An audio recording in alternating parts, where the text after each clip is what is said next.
What's up guys, it's Drew Momeka. If you're new to the channel, I used to play basketball, but now I help people start their fitness journey. Today we're taking a look at how you can put on size if you're tall and skinny.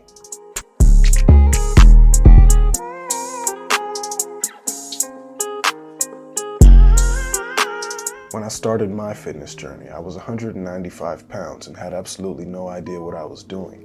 But luckily it wasn't long before I came to understand how exactly my muscle would actually grow. No matter how much we'd like to or how hard we try, we can't exactly make the decision to model our appearance after the physique of our choosing. Because beyond naturally building muscle, it's actually out of our control. We can't really work outside of what we're genetically capable of achieving. Tall and skinny people are typically going to fall anywhere between a mesomorphic and ectomorphic body type, which means usually we'll have faster metabolisms and a larger surface area to cover. But it doesn't mean that it should be any more difficult for us to build muscle than it is for someone at any height or weight, because they all come with limitations. And the first and most important of those is diet. Because of our fast metabolisms, in some cases we can appear a lot skinnier than we're supposed to be, from an athletic lifestyle creating an even faster metabolism, or appear skinny but kind of have a bit of a gut from a lack of core development or eating in a calorie surplus. On the bright side, it would take quite a long time and a serious calorie surplus and a lack of proper strength training to ever appear overweight if you're considered tall. And in spite of the popular opinion that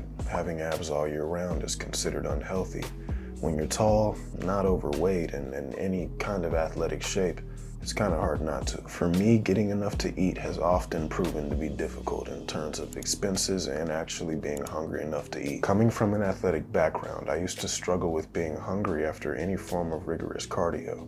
And even though I was undersized, it was still pretty easy to perform at my best. I never took college basketball serious enough to attempt it, but I understood that for any sport or any form of physical exertion, you need to create an eating schedule that works around when you need to train, and that it was best not to train on a full stomach. But the main issue with getting enough to eat was whether or not I could afford it. A lot of people don't understand that a normal portion of food for the average person is usually the size of a tall and skinny person's appetizer, which means getting enough to eat or going beyond your maintenance level is going to be twice as expensive. At least. So it's best to grocery shop if you can, and even buy groceries in bulk so it's less trips over time, and you save gas. But if you're someone tall and skinny that can't really blame it on cost or exercise, then you can actually fix the state you're in pretty quickly. It's actually pretty similar to the state I was in for about a year between dropping out of school and getting into calisthenics. And luckily, when you're used to doing nothing, something is a lot more significant, and it shows. Let's say you haven't been getting 3 meals and snacks in a day consistently. Start doing that. And let's say you haven't been working out consistently with at least 10 minutes a day. Start doing that. And over time, as it works, you'll get better at doing more. Our second limitation is perspective, and that's how others see us and how we see ourselves. Due to genetics and our practically stretched bodies, certain muscle groups will always appear less developed than others. And because of this, we can never really satisfy our body dysmorphia without a pump of some kind. And it may seem like it takes longer to cover our larger surface areas, but at least that doesn't slow down how fast we'll actually grow. In fact, in the span of a year, if you take someone training for hypertrophy with half your size and half the surface area to cover, they'll appear larger than you, even though you may have grown more, if not the same amount of muscle as them. It does take a bit longer to fill out, and for your photos and mirror selfies to do you any justice. But for my male tall and skinny audience, I would prioritize increasing the size of my lats, shoulders, and chest to give the appearance that I'm broader and wider than I actually am. For me, there are only 3 exercises that I've tried that have proven to be difficult because of my height. I've got a 7'1" wingspan, and with that, a very short torso and extremely long legs. So I stay away from back squats because of the pressure they put on my lower back, and instead I do Bulgarian squats or a single leg hack squat variation,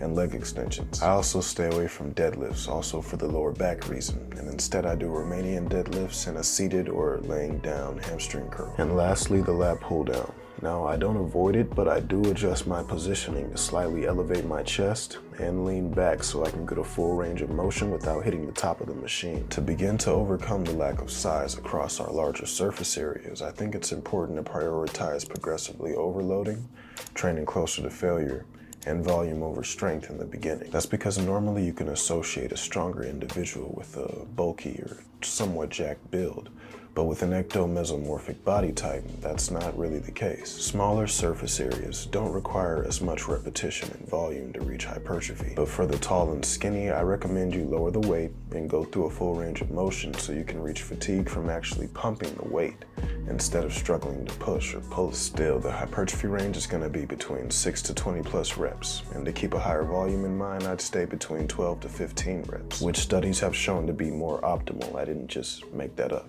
And you should keep in mind that there's nothing wrong with a longer rest time. Think of it as training for a marathon rather than a sprint. Instead of using a quick recovery to give a short burst of everything you have, take your time to recover and try to go a greater distance than last time. I personally try to keep my rest times around 3 minutes. The most important thing I'd like you guys to take away from this is to not treat our limitations as excuses. Here are the facts. Just as someone overweight needs to maintain a calorie deficit to lose weight, someone underweight needs to gain muscle by getting at least 1.6 grams of protein per kg of body weight, or by maintaining a calorie surplus to gain. And that works at any height when you focus on creating habits that will get you there. To get past my limitations, I paid closer attention to the facts, which were that I needed to be consistent, not just by showing up, but by having a plan and a routine that I dedicate myself to. That I needed to train each muscle group at least twice a week for them to grow at a rate fast enough to have any form of noticeable progress. That I can maintain a calorie deficit with a daily workout and active lifestyle, 3 balanced meals and 10 to 15,000 steps a day. That the easiest way for me to bulk would be cutting out intense cardio, shortening my workout, and adding another meal or two to my regular 3-meal diet. And that if I put my left foot forward and right foot at a 45-degree angle, when opening up slightly to the left, I can appear bigger and leaner than I actually am. But I don't believe there's a specific workout or exercise that you need,